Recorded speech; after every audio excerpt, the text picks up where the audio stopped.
Good morning, traders. A couple minutes till the market opens on up. I'm going to try to get in some live trading here today. I'm on baby duty at the moment, so I'm hoping he's going to sleep through some of this. So we'll see what happens. CPH, our leading gamper, came out with estimated Q4 unaudited projected, earnings. Never anything I like to see, projected, estimated. Nothing concrete there. CPAH looking left, looking at the past chart history, not good. So we do three different types of analysis: technical, fundamental, and trader. Fundamental, not too good. Trader is good. Leading gamper today, but the problem is all of our leading gampers this week have popped and failed. So if we were to pull up SAEX like yesterday, SAEX, taking a look at his chart yesterday, was the leading gamper here in pre-market. Had a pop and then dropped and faded all throughout the day. And that's the same story on every stock this week that has been the leading gamper. So CPH, not a different story there. Past chart history all looks like ice picks, all very long upper shadows, always gives us gains back, setting up here at resistance. Could it be done? Could it continue? It could do either or right at the moment. But we all know the end story and what's going to happen here with CPH. This thing's going to end up coming back down, as it has done 10 times out of 10, looking at its past chart history. So, with that being said, it is our leading gamper. It has all the volume.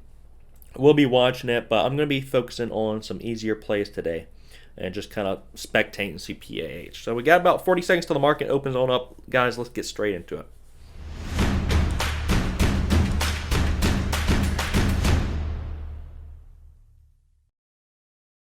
Market is now open. CPAH. Get a little pop out of the gate. Pop, and then guess what? Drop. Just as we saw SAEX. Now this one's likely going to fade the rest of the day. A lot of longs underwater at this point. So my magic crystal balls were correct. I was looking at them in my pants before the market opened. WYNN, top right chart. This one's taken on off. I'm in WYNN. Only 13 shares, very small. I have the hotkey set up to get me in $1,000 positions each stock I get in. $1,000 positions. So it automatically calculates that. And it automatically applies a 2% risk so that I can focus elsewhere. AA, getting a little bit of that.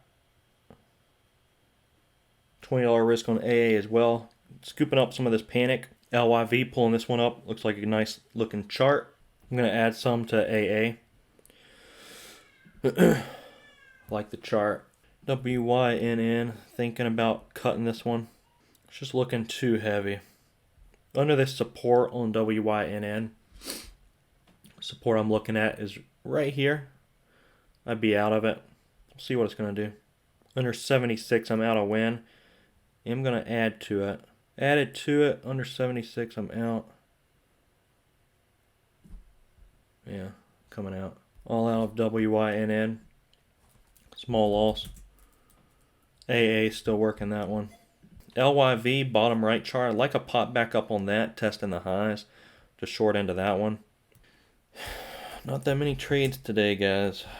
Only taking a couple. Thinking about calling it. This is going to be my only trade for today because I gotta go. Win and AA. Ooh, you almost take some off at 762 there. 770s are what I want. Give me the 770s. Yeah, I'll be happy with that.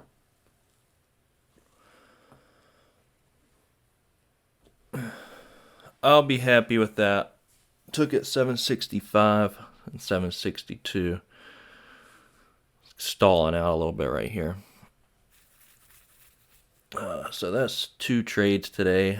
That's it. Usually I take 6, 7, but I'm going to check on my son and come back, and then AA is probably going to be in the 770s. How much I want to bet you guys? Yup, 770s. What I tell you guys? Good grief. Knew it. This is the reason I haven't been doing live trades though, guys. It's a good reason though. So AA, what I see here, I saw panic popped up on the negative intensity scanner. Looked at the daily chart, saw it had previously been respecting this 13 EMA. It came down, tapped it, and then was playing right off of that. Just thinking this is going to get a little pop, little shadow like it has right now. Under it, and then pop right back up above it. 773 at the moment. So nice little trade there. Didn't mind it at all. If this gets a fast move back up to like the 780s, 90s, I wouldn't mind shorting it. I mean, I think it is getting a little overextended. That was my long trade on it. I've only taken 2 trades today so far, WYNN and AA. Still hungry for more. Usually I do, I have 6 charts up here because normally I am taking roughly around 6 trades.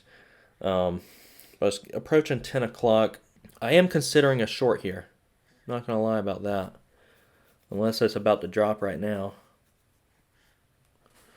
It's still climbing.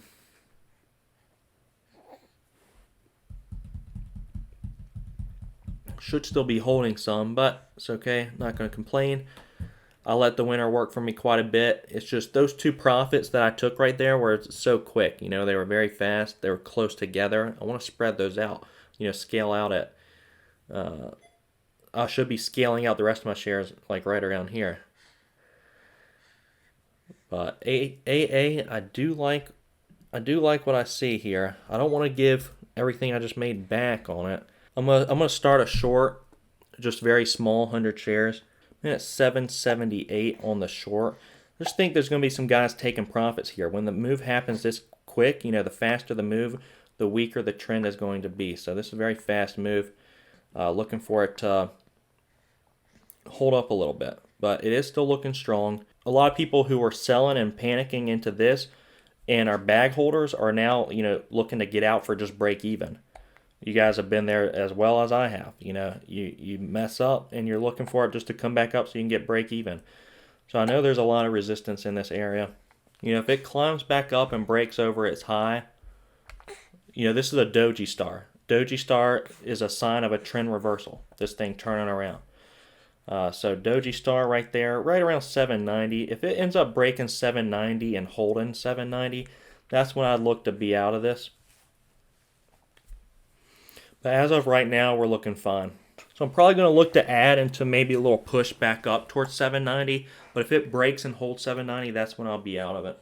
Notice how I said it has to break this 90s and hold the 90s in order for me to get out. It was unable to hold the 90s, so I'm still with it. Now it's falling some. So that's why I play the over-under a lot. The over-under game, meaning it's got to break and hold those levels. If it breaks like the open and can't hold it, because oftentimes it'll just do that and take out orders, and then, retrace just like it did right here. That's why I play that over-under. But we'll see what it's going to do. It's still kind of holding up strong here. If it ends up getting back over the 90s and holding strong, I will be out of this. Can you finally crack that 9 EMA and start heading down south? Good grief, I hate being in grinders, guys.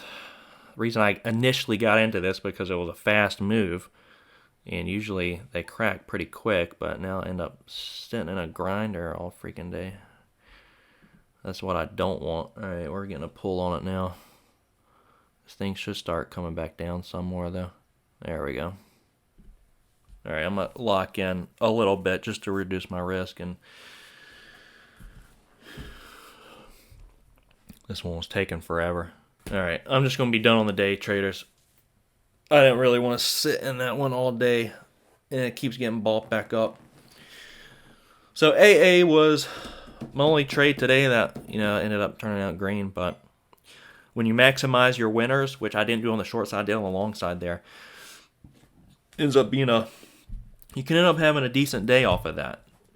Let's say I traded 6 stocks and I had every winner like that. That's a great day. I trade 6 stocks and I have a couple losers like WYNN, very small loss. When you're cutting your losers that small, when I'm getting to these stocks with $1,000 position initially, I'm keeping the risk small. I only lost $10 on WYNN, but allows flexibility on the profit side. So I'm getting to the point where I'm really only scaling into winners. You notice that on AA. when it's working out and I'm green on the stock, I'll start scaling into it and allowing it to work. Not just scaling into losers. I want to be comfortable with my winners and allowing them to work for me.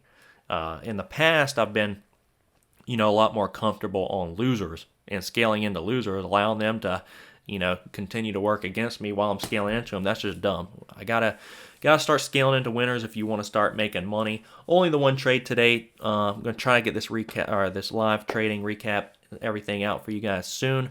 But I'm gonna try to keep up with a lot of this stuff, guys. Thank you so much. Love you guys. Thank you so much for being a subscriber, part of the Avery Day Trading team. We're gonna see you all tomorrow morning. Hit that like button, guys. Hit the subscribe button. We see you tomorrow morning.